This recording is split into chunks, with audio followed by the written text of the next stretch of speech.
High, welcome back. Animal নিয়ে যে controversy গতকাল থেকে আরম্ভ হয়েছে, গত পরশু থেকে বোধহয় আরম্ভ হয়েছে, সেই নিয়ে সবার মোটামুটি ভিডিও বানানো হয়ে গেছে। অনেক চাপানুতর তরজা, অনেক রকম বক্তব্য সবাই রাখছে।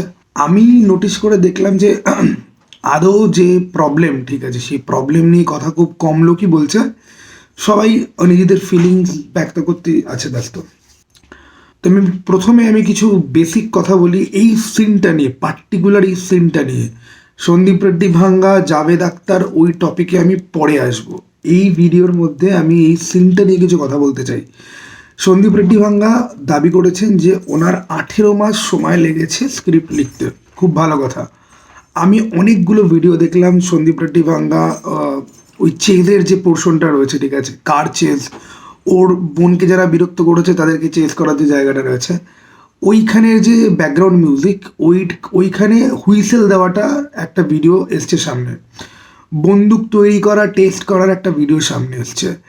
দেন উনি একটা ওই প্রথমে যখন ওরা গাড়ি নিয়ে যখন আসছিল, ঠিক আছে, সেই সিন শ্যুট করা থেকে আরম্ভ করে সন্দীপ রেড্ডি ভাঙ্গার আমি অনেকগুলো ইন্টারভিউ দেখলাম।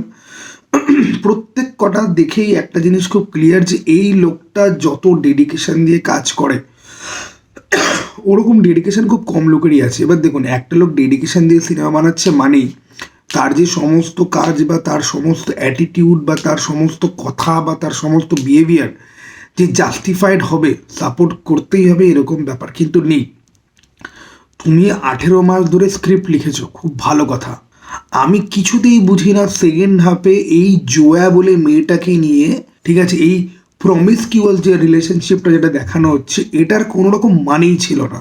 কেন মানে ছিল না? আমরা গল্পে ঢুকি আর যুক্তি দিয়ে ভাবি। রণবীর কাপুর শুরু থেকে জানে যে মেয়েটা ওকে ঢপ দিচ্ছে, ঠিক আছে।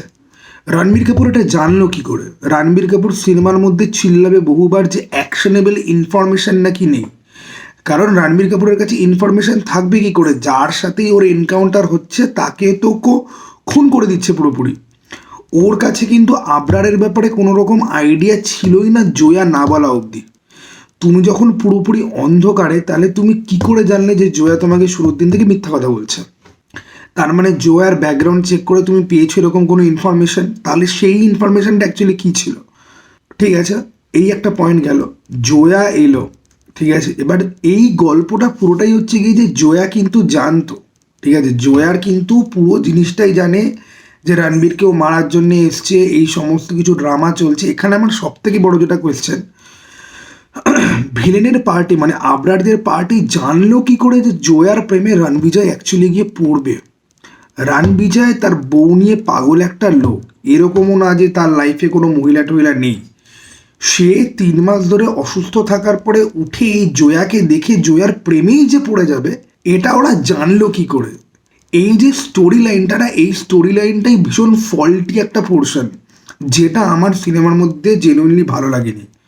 এইবারে অনেকে কোয়েশ্চেন করতে পারো যে দাদা এটা নিয়ে তো তুমি আগে কথা বলোনি, আমি রিভিউতে এটা বলিনি। ইভেন কি আমি অগ্নিকে যখন রিপ্লাই যখন দিই, 3টে ভিডিওতে আমি পুরো সিনগুলোকে এক্সপ্লেন করেছিলাম। তার মধ্যে এটার কিন্তু হিন্ট ছিল। কেউ গিয়ে পুরোনো ভিডিও চেক আউট করতে পারো, নাহলে দরকার নেই, আমি এখানেই বলে দিচ্ছি। এই যে পুরো স্টোরি লাইনটা না, জয়া কোত্থেকে এলো, রণবিজয় জানলো কি করে যে ও ঢপ মারছে, আর ভিলেনের পার্টি জানলো কি করে যে রণবিজয় এই মেয়েটার প্রেমে গিয়ে পড়বে, এই মেয়েটাকে ওই ঠাকুরদার বাড়িতে নিয়ে গিয়ে তার সাথে প্রেম করবে, তখন এসে ওরা ইয়ে করবে। তো এই যে পুরো জিনিসটা আমাদের স্ক্রিপ্টে, ঠিক আছে, প্লট ডিভাইস বলে একটা ওয়ার্ড ইউজ করা হয়। আমি তোতলালাম বলে এখানে আমি ড্রপ ডাউনে দিয়ে দিচ্ছি। প্লট ডিভাইস হচ্ছে গিয়ে এমন একটা জিনিস যেটাকে স্টোরির মাঝখানে ঢুকিয়ে অ্যাকচুয়ালি ডিরেক্টরের কাছে যখন যুক্তি থাকে না যে স্টোরিটাকে আমি আগে ফরওয়ার্ড করব কি করে, তখন এরকম কিছু একটা জিনিস ঢুকিয়ে স্টোরিটাকে সামনের দিকে এগিয়ে নিয়ে যাওয়ার চেষ্টা করা হয়। এবার প্লট ডিভাইস এখানে জয়াকে ইউজ করা হয়েছে, যেটা খুবই ভুল। এই যে প্রেমিক প্রেমিকা কথাটা বারবার উঠছে, যে প্রেমিকাকে জুতো চাটতে বলেছে, রণবিজয়ের সাথে জয়ার কোনো প্রেমের সম্পর্ক ছিলই না। রণবিজয় ডে 1 থেকে জানে যে জয়া কিন্তু অন্য দলের লোক, এটা কিন্তু ড্রামা চলছে। আর জয়া কখন গিয়ে মুখ খোলে? জয়া যখন দেখতে পায় জয়া কিন্তু ঢংই করছিল, ঠিক আছে, জয়া যখন গিয়ে দেখতে পায় যে গাড়িটা ব্লাস্ট হচ্ছে, ওই গাড়িটাতে আমিও থাকতে পারতাম, তখন জয়ার মাথায় স্ট্রাইক করে যে ভাই ও এর পরের গাড়িটাতে আমি থাকলে পরে তো আমি শুদ্ধ উড়িয়ে দেবে। আর জয়ার মাথার মধ্যে তখন এই ভয়টাও এসছে যে হয়তো আবরারের লোকজনের ওর ওপরে আর কোনো রকম ভরসা নেই, হয়তো ওকে সমেত উড়িয়ে দেবে। তখন গিয়ে কিন্তু সে রণবিজয়ের কাছে গিয়ে ব্রেকডাউনটা করে যে আমি তোমাকে ভালোবাসি, আসলে এইসব প্ল্যান, তুমি কিন্তু আমাকে হেট করো না।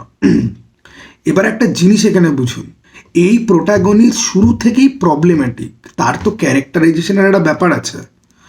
আমি এই সিনেমাটা ইন্ডিয়ার প্রত্যেকটা লোক এই সিনেমাটা দেখেছে। এই সিনেমাতে হিরোর যে ভাই, হিরোর ভাইকে গ্যাংস্টারের একটা মেয়ে মিথ্যে প্রেমের গল্পে ফাঁসিয়ে তাকে চিট করে এবং হিরোর ভাই তাকে একদম কপালে গুলি মেরে খুন করে। এই সিনেমাটা দেখেনি এরকম লোক আমার চ্যানেলে কেন, গোটা ইন্ডিয়াতে কেউ নেই। আমাদের ইন্ডিয়ান সিনেমাতে বহুবারই দেখানো হয়েছে বা ওয়েব সিরিজ হাজার জায়গায় দেখানো হয় যে কোনো মেয়ে চিট করছে তাকে হিরো বা অন্য যে কেউ মেরে দেয় ডিরেক্ট। এখানে রণবিজয় যখন রণবিজয়ের ক্যারেক্টারটার যেরমভাবে লেখা হয়েছে, সেখানে মনে হয় যে একটা মেয়ে যে ওকে মারতে এসছে, সে এতদিন বাদে সে ঢং করে করে বলছে রণবিজয় তার সাথে ভদ্র বিহেভিয়ার করবে। রণবিজয় বলে তুই আমার পা চাট। রণবিজয় কিন্তু তো একটা থাপ্পড়ও মারেনি। কবির সিংয়ের থাপ্পড় নিয়ে কন্ট্রোভার্সি হয়েছিল, এই সিনেমাতে রণবিজয় কাউকে থাপ্পড় মারেনি এত প্রবলেমেটিক হওয়া সত্ত্বে। শুধু গীতাঞ্জলির গলায় হাত দিয়েছে আর ওকে বলেছে পা চাটতে, তাই নিয়ে ধুন্ধুমার পড়ে গেছে ইন্টারনেটে, ঠিক আছে। এবং এই গোটা স্টোরি লাইনটাই প্রবলেমেটিক, কিন্তু এই প্রবলেমগুলো কেউ বলছে না। সবাই ওই জুতো চাটার সিন আর প্রেমিকাকে জুতো চাটতে বলেছে। কিসের প্রেমিকা? এই জয়া ক্যারেক্টারটা রণবিজয়ের কিসের প্রেমিকা? ইভেন কি অ্যানিমেলের যে রেসপন্সটা যে দিয়েছে ওটাতে তো আমি পরে আসবো, ওটাও তো খুব ভুল। কিসের লাভার ভাই? ওরা কোনোদিন কোনো কিছু লাভারই নয়। রণবিজয় ডে ওয়ান থেকে ওর সাথে অ্যাক্টিং করছে to get under her skin and to get the truth. সেটা রণবিজয় অন্য পদ্ধতিতেও করতে পারতো, এটা নেওয়ার কোনো দরকারই ছিল না। হোয়াট ইফ জয়া ওকে খুন করে দিল? রণবিজয় তো জানে না, রণবিজয় জানে জয়া শত্রুপক্ষের লোক। হোয়াট ইফ সেক্স করার সময় জয়াটা ছুরি বার করে গলায় ঢুকিয়ে দিল? তখন কি হতো?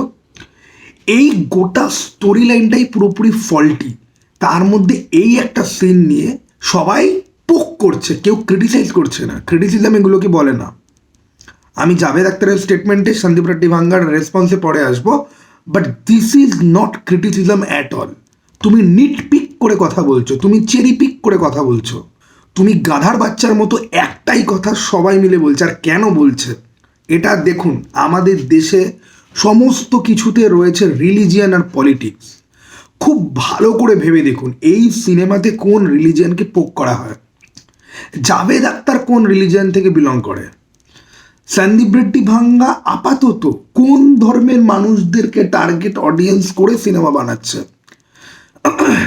এই প্রশ্নগুলোর উত্তর যদি আপনার কাছে ক্লিয়ার যদি থাকে, আপনি সমস্ত কিছু বুঝতে পেরে যাবেন। আমি আপনাকে আরও একটা জিনিস বলি, প্রতীক বরাদেকে আমরা জানি যে বিজেপির পাঁচাটা কুত্তা, নো ডাউট অ্যাবাউট দ্যাট। প্রতীক বরাদে যে আজ থেকে 1 বছর আগে ব্রহ্মাস্ত্রের সময় আমি দেখেছি রণবীর কাপুরকে কন্টিনিউয়াসলি ট্রোলিং করে এসেছে। রণবীর কাপুর কোথায় বলেছে বিফ খেতে ভালো লাগে, তাই নিয়ে কন্টিনিউয়াসলি ট্রোলিং করে এসেছে। ওকে, আজকে এই প্রতীক বরাদের অ্যানিমেল খুব ভালো লাগছে। কেন জানেন? বিকজ প্রতীক বরাদের মতো ব্রেন ওয়াশিং আমাদের বাংলাতেও রয়েছে ওরকম টাইপের ইউটিউবার, তারা প্রতীক বরাদেরকে রিপ্লাই দেয় প্রচুর। এই ব্রেন ওয়াশিং জম্বিগুলো জানে যে অডিয়েন্সের কিছু মনে থাকে না, অডিয়েন্স মুভ অন করে গেছে। প্রতীককে আমি দেখেছি রণবীর কাপুরকে বহুত রোস্ট করতে, এখন ওর অ্যানিমেল সিনেমাটা খুব ভালো লাগছে। কেন? কারণ এখানে গোমূত্র পানের দৃশ্য আছে, এখানে খ্রিস্ট ধর্মকে অপমান করা আছে। এই সিনেমার ভিলেন কোন ধর্ম থেকে বিলং করে? এই সিনেমাতে স্বস্তিক চক্রের এক্সপ্লানেশন রয়েছে।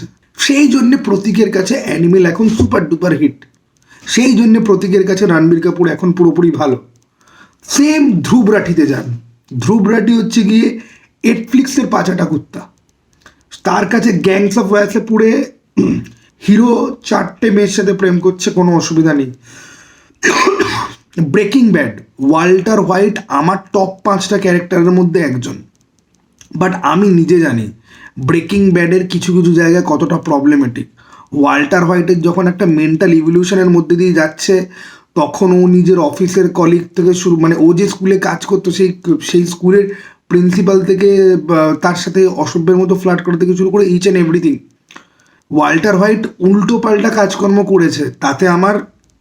তার থেকে আমার ইন্সপিরেশন, তাকে আমি অসম্ভব ভালোবাসি, ওই চরিত্রটাকে, ওই ফিকশনাল ক্যারেক্টারটাকে আমি অসম্ভব ভালোবাসি। বাট তাই বলে তার ফলটাকে আমি বলবো না এরকম নয়। এই ধুবরাঠি আর এই প্রতীক বরাডের মতো পাঁচাটা কুত্তারা, যারা লেফট উইং আইডিওলজি আর রাইট উইং আইডিওলজির পা চেটে আসছে ভালো করে, এবং এরা কিন্তু কোম্পানিকে রিপ্রেজেন্ট করে। আমাদের বাংলাতেও এরকম একজন দুজন আছে ইউটিউবার, ঠিক আছে? তো নাও দ্য থিং ইজ যে আপনাকে বুঝতে হবে যে আপনি জাভেদ আখতার কে, আপনি একটুখানি ভালো করে ভেবে ভেবে যদি পান, ইভেন কি এই সিনেমাটাকে যারা ক্রিটিসাইজ করে এসছে, ভালো করে তাদের পলিটিক্যাল ইনক্লিনেশনটা একটুখানি বুঝতে পারুন, তাহলে আপনি দেখবেন দুধ কা দুধ পানি কা পানি পুরো হিসাব আপনার কাছে হয়ে যাবে। ওকে, এই ভিডিওটা এত অবধি।